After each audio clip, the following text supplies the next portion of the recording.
आज के कथा बोलबो स्वामी विवेकानंदेर निये। स्वामी विवेकानंद आदौ कि खाद्य रसिक छिलेन एबं स्वामी विवेकानंदेर की प्रिय खाबार छिलो, अर्थात स्वामी विवेकानंदेर प्रिय खाबार तिनि कि आदौ छिलेन खाद्य रसिक, समस्त विषय निये आजकेर এই ভিডিওতে আমরা কথা বলবো। সেই সম্পর্কে জানা যাক বিস্তারিতভাবে। তখন তিনি স্বামী বিবেকানন্দ হননি, শুধুই নরেন্দ্রনাথ দত্ত। পড়াশোনা করছেন।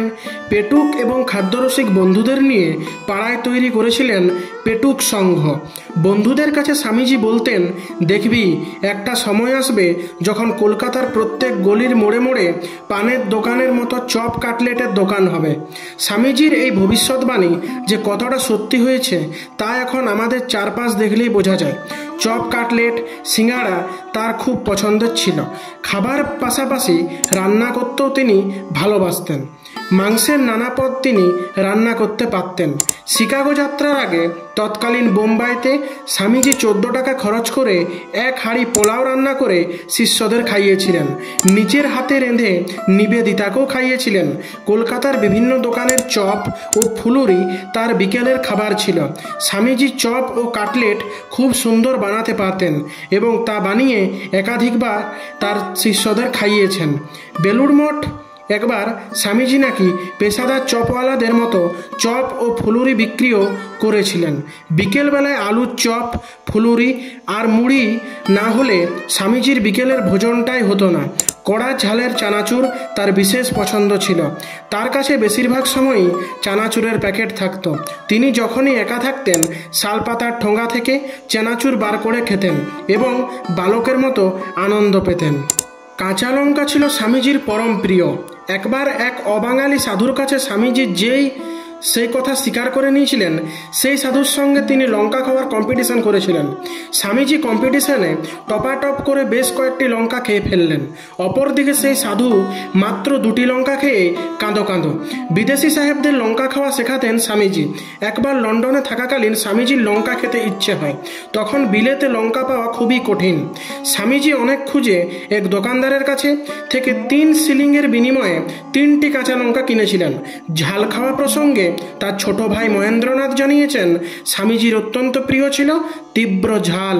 রামকৃষ্ণর মৃত্যুর পরে বরাননগরে সাধন ভজনের সময় প্রবল অনটন।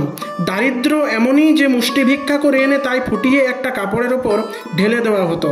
একটা বাটিতে থাকতো নুন আর লঙ্কার জল। একটু ঝাল জল মুখে নিয়ে 1 গ্রাস ভাত উদরস্থ করা হতো। বিদেশে তিনি যেখানেই যেতেন নিজের কাছে রাখতেন ভারতীয় গুঁড়ো মশলা। একাধিকবার তিনি নানা বিদেশি অনুরাগীদের রান্না করে ভারতীয় খাবার খাওয়াতেন। বলাই বাহুল্য তার রান্নায় ঝালের আধিক্য ছিল খুবই বেশি। তার রান্না খেয়ে ঝালের চোটে চোখে জল এসে যেত। স্বামীজির আমেরিকায় থাকাকালীন প্রাতরাশের তালিকা ছিল বেশ লম্বা।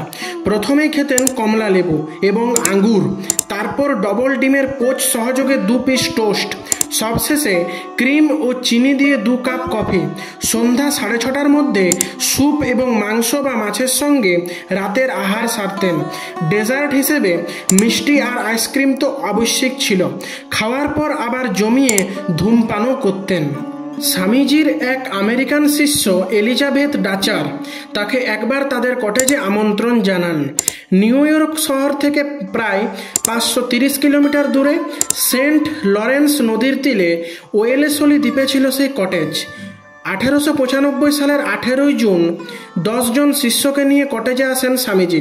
সেখানে প্রথমে দেন বক্তৃতা, তারপর শিষ্যদের জন্য রান্না করলেন বাঙালি খাবার, নিজেও খেলেন, খাওয়ালেন সকলকে। তো এই ছিল স্বামীজির নিয়ে বিভিন্ন তথ্য। তিনি কি খেতে ভালোবাসতেন, তিনি কি রান্না করতে জানতেন, সমস্ত কিছু কৌতূহলের প্রশ্ন আমরা আজকের এই ভিডিওর মাধ্যমে তুলে ধরলাম। ভিডিওটি ভালো লাগলে নিজের মতামত কমেন্টের মাধ্যমে জানাতে ভুলবেন না কিন্তু, এবং ভালো লাগলে প্রচুর পরিমাণে শেয়ার করে সকলের মাধ্যমে ভাগাভাগি করে নেবেন। এমনই ইতিহাস সম্পর্কে বিভিন্ন অজানা তথ্য জানতে আমাদের চ্যানেল আনটক হিস্ট্রিকে আজই সাবস্ক্রাইব করুন।